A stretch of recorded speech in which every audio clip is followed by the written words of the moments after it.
Now we're going to get into vocal stretching. This is super important to the entire process. Like any other part of the body, the voice itself can get tense.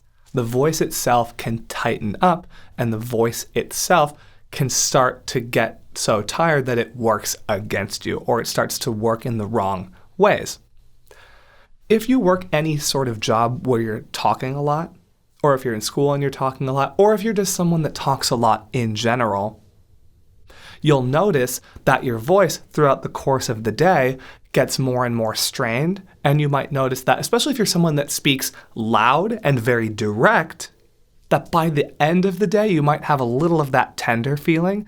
It might be hard to speak a little higher or speak a little lower. One of those or both of them might be a little bit more difficult, and that's because of vocal strain. Even when you're doing things right, even as a metal vocalist, especially as a metal vocalist, even if you're doing everything right, doesn't mean that these activities aren't strenuous. It doesn't mean that it's not difficult and challenging for the body.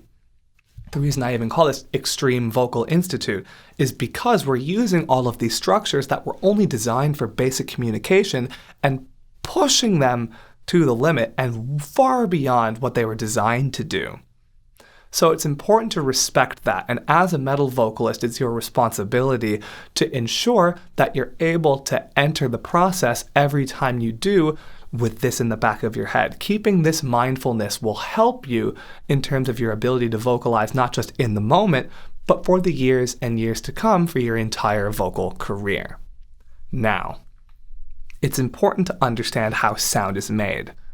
For this reason, when we're implementing air pressure, this is helping, along with energy from the body, to help get the vocal cords to close up and get closer together, and then furthermore, vibrate against each other because of the air traveling through your body, through your windpipe.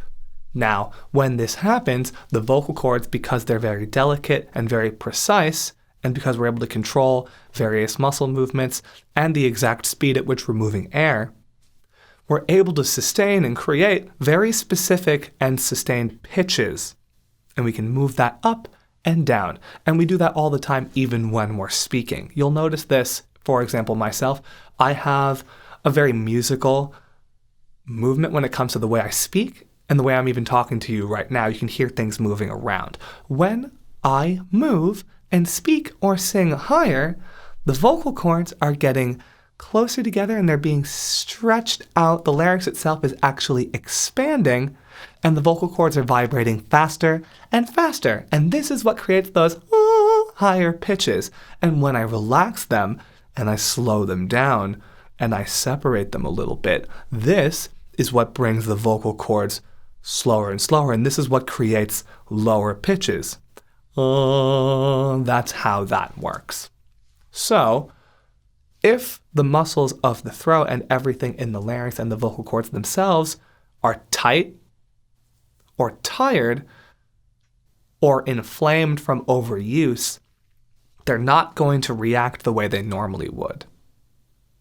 When you go to give the voice a command, there might be that slight delay, or it might move in the opposite direction. Things that are normally easy can become difficult during these times. Again, that example at the end of the day, if when vocalizing in any sort, meaning talking, becomes difficult, that means you've really pushed it that day. So it's important to really get into these areas to relieve that tension. But how do you do that? All of you at home right now, I want you to stick your tongue all the way out and down to your chin like you're in Kiss. Hold it. Not yet. And you can relax. Now, if you say something over there on your own, pause this video and say literally anything, and then press start again. Does your voice feel different?